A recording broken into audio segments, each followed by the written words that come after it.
So we're now going to do the mock draft for the Cleveland Browns. 3-round mock draft. They have 2 first-round picks, which is interesting thanks to the trade with the Jaguars last season. And they started off at number 6. And I think first thing we got to look at here is obviously wide receiver. I mean, you got some good options. All the receivers are here. And you've got some good options. First up, you got, Mekhi Lemon's really liked right now. I love Mekhi Lemon. I think he's the best receiver in the class, but he's He's not an outside receiver. PFF loves Mekhi Lemon too, correct? Really? Or Trevor? Is it Trevor? I don't know, but on their board, he's third. He's third out of a 3? Okay. Well, I know that, Mekhi Lemon's obviously drawing a lot of comparisons to Amon-Ra St. Brown since he went to USC. He's playing in the slot. Way more juiced up, way more dynamic, and obviously, I don't think it's going to be hard to be as much of a dog as Amon-Ra St. Brown. The mentality there is insane. I think it's kind of weird to compare anybody to him. And I think that's a big reason Amon-Ra's so good. Mekhi Lemon's more toolsy, so I just don't think it's a very good comp. It's really lazy. It's because it's two slot, USC wide receivers. Right. But, if you want to go after a slot guy, this is obviously the pick here. Very shifty route runner. He's very good at route running. He's just a very good overall receiver. He does everything right. He's just like 5'11". Yeah, which is fine for a slot, to be honest. Yeah, so, obviously it's not like a size concern at slot, but how valuable is a slot receiver? That's probably why it's pushed down a little bit compared to a guy like Carnell Tate, for example, who's looked very good this season next to Jeremiah Smith. Biggest concern for him doesn't have anything to do with his position, but it has something to do with where he played, which is Ohio State. Next to Jeremiah Smith is concerning. I mean, having that experience. The Browns, you might get double-teamed every play, dude. Right. Like, you played as the number 2 receiver. You're never the first look. You're never the first look from the defense, right? Like, you're not getting their best defenders. And while I do think he's talented, and I do want to watch more of Carnell Tate because I'm interested in him, and he's very high up on people's boards, that's the concern, You know you're the Browns. You know that you have no other receivers. You know that he's going to get double teamed. You know that he's going to play their number 1 corner. I mean, does he really have a chance against those guys is what you're trying to decipher. I don't know. And that's a tough decision. And then their last option is obviously Jordan Tyson, who I believe is 1 on PFF's board. Oh, he's 1 on most people's boards. And very well liked, 6'2", I believe, ex-receiver that, I think is kind of what the Browns need in a sense. Like, yes, Mekhi Lemon's very talented, and even if he's your favorite, he is that slot guy. Yeah, he's only going to work for some teams, at least at the top of the draft. And for me, I actually do think that slot receiver is valuable. Like, I think that it's super undervalued. In some situations, slot receiver can be as valuable as the X, only if you have a certain type of quarterback, right? Like, for Jared Goff, slot receiver is more valuable than the X because he throws to it all the time, and that's like his play style. We've got, if you're starting Shedeur Sanders, don't draft Mekhi Lemon. That makes absolutely no sense, right? Dylan Gabriel, on the other hand, that might make some sense. Like just checking it down instantly. Right. Quick slants every play. So it just depends what your team is, and our team is undecided. So that means that we need the most common one, which is obviously X. People are going to be comfortable playing with an X receiver. That's how you're growing up, being taught really and stuff. So I think it makes more sense to look at one of the 2 X's here, in my personal opinion. Yeah, I think Jordan Tyson's a more complete receiver. He's a way better route runner, in my opinion. He moves really well. The problem is every season he's had a major injury. I don't like that. Browns probably need a guy who can just stay healthy. I think, in my opinion, yeah, in my opinion, if you're going with an X receiver, I think he's the best option. 100%. But the overall best player is Mekhi Lemon. So it just depends what the Browns are looking for here. And Jerry Jeudy plays a lot in the slot too. He plays inside, outside. You might want a guy who can just play. And he can play good in the slot too, especially like we've talked about multiple times. If you can just get him to focus up, which probably isn't going to happen, but like if you could have him in the slot with Jordan Tyson on the outside. That could be really, really nice. So. I think that Jordan Tyson would probably be my vote just because it makes more sense for the team that we're drafting for, even if you don't think he's a better player. But I do think that I think some people would expect us to take Carnell Tate because they like him. There's some people that have him over the other 2, but it's just even with the injury, like including the injury risk, I think Carnell Tate's even more risky because it's so scary for me to take a guy who played a number 2 role in college, especially like I don't think he was like that crazy in the number 2 role. You know what I'm saying? And so a lot of it's based on talent. Right. And so that's a little concerning compared to like a guy that was the number 1 in his college. Yeah, it's hard for me to take a guy who's not the most toolsy. Obviously got a lot of great tools, super athletic, but he's not as athletic as I'd like to take a guy at 6 who's never been the number 1 receiver. Right.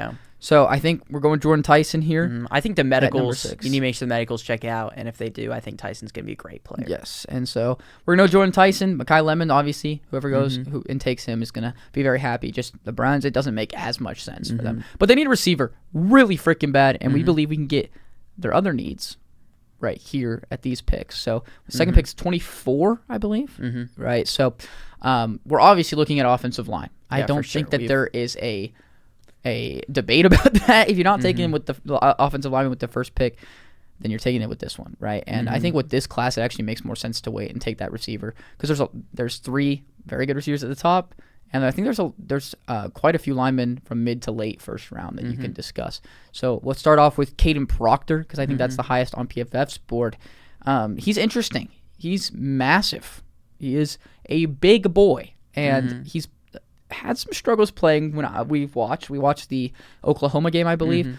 And what's the edge rusher's name? Mason Thomas. Yes, Mason, who looked amazing in that game, by the way, which that'll be a conversation for a different rebuild, but very good player. But he got destroyed by him. I mean, destroyed. And Mason Thomas is a little small, and he was shoving him out the way. Like, he wasn't even only winning with speed; he was beating him with power, and that's concerning for a guy who's like 6'7" and 300 something pounds. I mean, that is very concerning to me, at least. Yeah, for sure. I've not liked what I've seen from him. He obviously has all the tools that are needed, but his tape is very sloppy. I don't like how his hand movement stuff, Yeah. I don't know how to explain that. He just doesn't get his hands on the pads the way I would like to see a first-round lineman do it. Obviously, you're taking a flyer on this guy. I just don't want to do that in the first round when I need a guy to be day one my left tackle, which is what we're looking for. It reminds me of when Amarius Mims was coming out, where Mims was even more talented. Right, but just the big guy with tools that you could take like if you could develop him, he can be an elite tackle. Yeah, but you're just hoping that you can develop him, and that almost never works out. For being, it's not looking like Mims looks horrible. So the Browns can't afford to do that right now. They just need to take the most technically sound, in my opinion, tackle.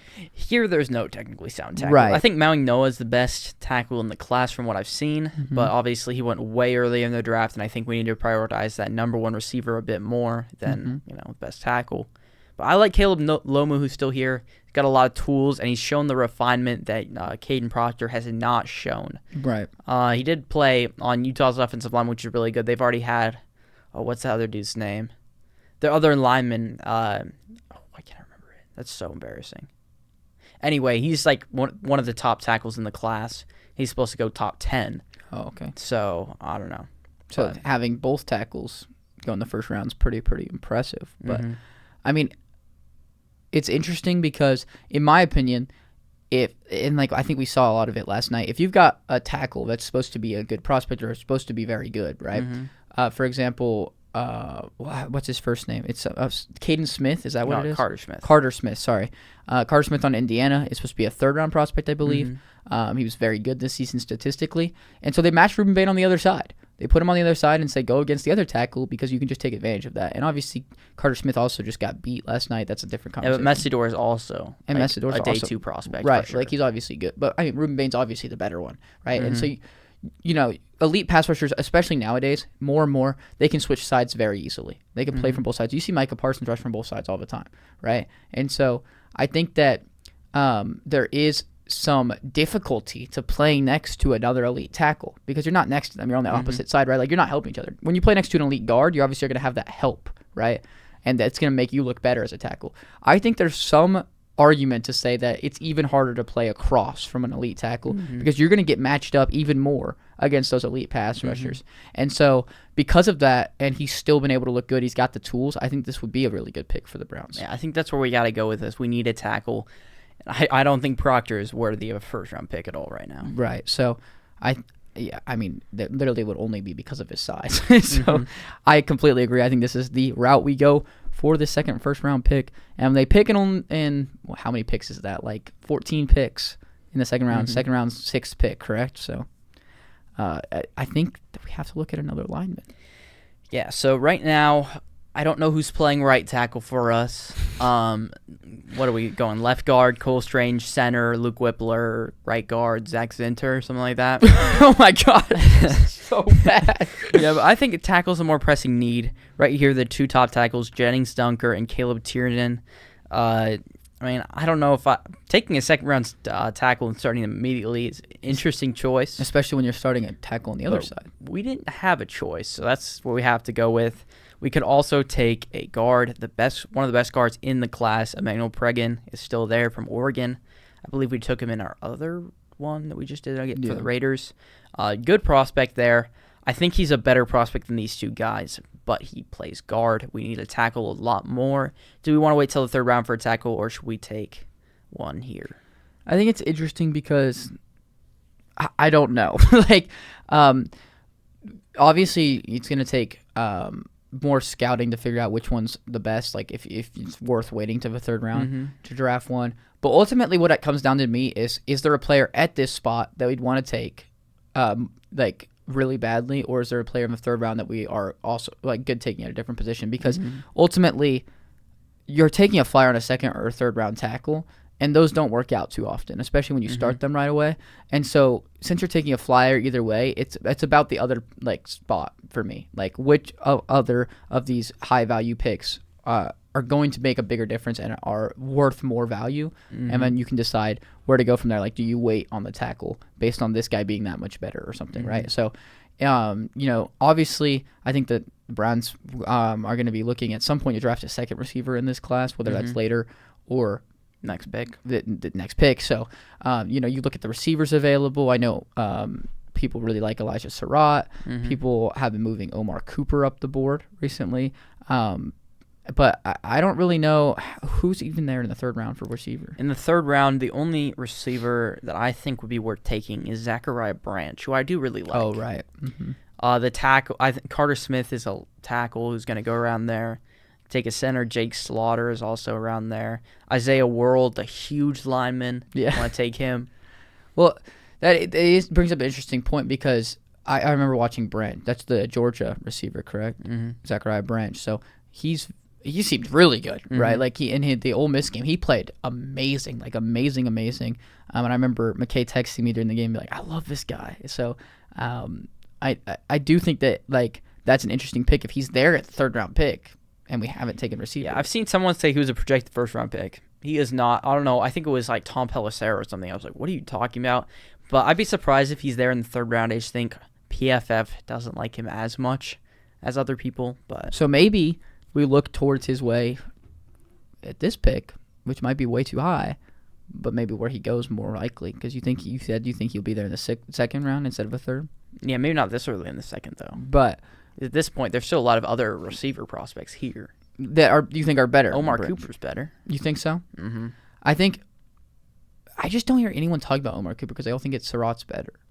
Okay, that's their loss. Yeah.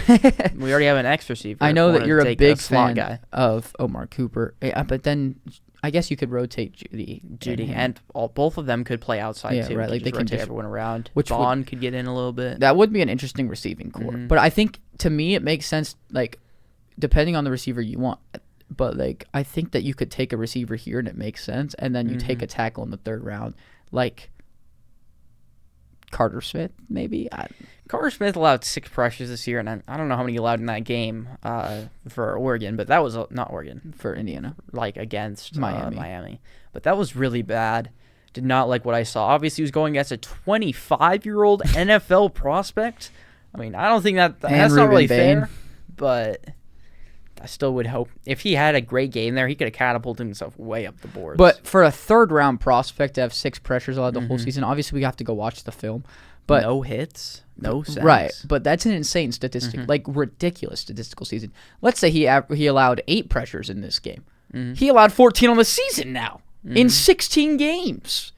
So taking the 3rd round flyer on him for this team sounds pretty promising. Yeah, he's supposed to be a higher floor player. He does not have great tools. He's a bit smaller. Right, and he doesn't seem that athletic. But yeah, so that's more of a guy that you want to throw out there immediately rather than maybe an Isaiah World, who's just this huge guy that you're trying to teach how to play lineman. So maybe it makes sense to discuss once again the receivers at this spot, and then take Carter Smith with that 3rd round pick and be like, bam, we got 2 starting receivers, 2 starting linemen. We're going into the season. These guys are all playing, and we're going to hope that they're pro ready. And Carter Smith, like you said, higher floor. So then that helps with them all trying to be pro ready.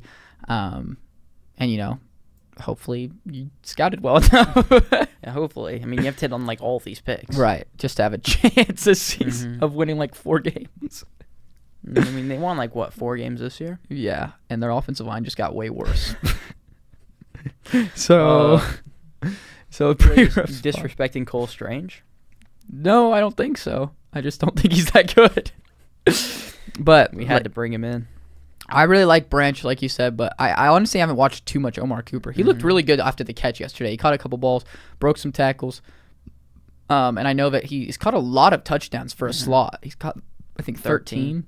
It's a lot of touchdowns for a slot receiver. The Rats only caught 15, and their main red zone receiver has caught 2. 4, Charlie Becker. Not sure how he's their main red zone receiver, but so I don't know. I think that I know you really like Omar Cooper, so I'd be okay. And it makes sense with putting him in the slot after we just drafted an X. So I do think that's a very interesting look. But I think that Branch should get some more love. Even if you think this is too early for him, I think he should get some love. And PFF should move him up their board because if he's there in the 3rd round, I think that's an easy pick. So who are we taking here? You want to go with Omar Cooper? Sure. All right, we're going to go with Omar. This might be too high for Omar It's going to be a bit higher than he goes, but I think he's definitely not going to be there with our next pick. But you think he's worth it. So easily. And I trust the scouting report from McKay. So let's go with Omar Cooper. We now have 2 receivers, or maybe our 2 best receivers going into the year. Both drafted, and you know what? This receiving core is completely revamped now. Yeah, honestly, I trust this receiving core. Jordan Tyson, Omar Cooper, Jerry Jeudy, Isaiah Bond, Cedric Tillman, not that good, Harold but as a number Fannin. 5, Harold Fannin. That's a good receiving core, and that gives you an opportunity to finally develop a quarterback and give them weapons that they can actually throw the ball to. Hopefully this line breaks out. We'll see. We need a Cole Strange breakout, 2 rookies to look great, and then 2 third-year players who haven't played much or looked good at all. But hey, if they all 5 break out, we could have one of the best lines in the NFL. It's one of the best offenses if our quarterback could be elite randomly. What? Not sure that's gonna happen. If our offensive line, right receivers, running back, and quarterback all play elite, then we're gonna be an elite team this season. Yeah, everyone besides tight end because he's already great. Yeah, so we're basically screwed. But we're moving on to this. Our last pick, right? The 3rd round pick. I think we already basically discussed what we're planning to do here. But Carter Smith feels like the best option to me. Yeah. Again, really want to go watch some film on him because I really haven't seen much outside of the national championship. Watching him wise, but you can't deny the stats, man. That's good enough for me to take a tackle in the 3rd round. Especially one that we want to start right away. Jake Slaughter is also here, who I like at center, but I'd rather have a bum center than a bum right tackle, Right. So. Very much rather that. So I just think it makes a lot more sense to take Carter Smith here. If we didn't need tackle so bad, Slaughter wouldn't be a bad pick, but we do. So we don't really have another option. We need to take a tackle. And it's not like we can go pick one up in free agency or anything. We're broke. Sign one because we're in debt. We're not just broke. We're in debt. So actually, I think we're good. Just barely. It depends how much we backload that one contract. A lot. Everything's backloaded. So I think Carter Smith's going to be the final pick of this mock draft to wrap it up. So do we want to recap it real fast? Yeah, sure. We have 1st round. We got Jordan Tyson with our 1st pick. Our 2nd 1st round pick at 24. Who do we go with? Caleb Lomu. That's right. Caleb Lomu. And then in the 2nd round, we went with Omar Cooper Jr. And then in the 3rd round, we went with Carter Smith. I think this is really solid class. Yeah, I think Browns fans should be very happy, whether they like Shedeur or Gabriel. If you like one of them, but if you like one of them, this offense should be pretty good. Right, and I think that this is the situation I'd want if I'm the Browns. You like in the sense of you could take a guy like Chambliss, who I like, but then you got to go into the year with 4 quarterbacks on your roster, and do you really want that? Or you'd have to cut Shedeur or Gabriel, and that's going to make people very upset. But if you don't like one of them, then I think that would be a decent pick. But with how many needs you have, I just don't think you can take another quarterback right now. And I think that you go into the year, you have Gabriel and Shedeur continue to battle it out, make each other better, hopefully. And hopefully one of these guys breaks out this season and looks good for you. And, because a lot of people believe in Shedeur. So if he's like that, maybe they can have him come out this year with this revamped offense and just look way better. There's like a small population of people that like Dylan Gabriel. It's like 5 people. No way we both. Wow. Dude, that's funny. But yeah, I think that's honestly a good situation for Yeah. the Browns. The defense is obviously going to stay elite. And now the offense is completely revamped. So, and maybe the coach fixes it all.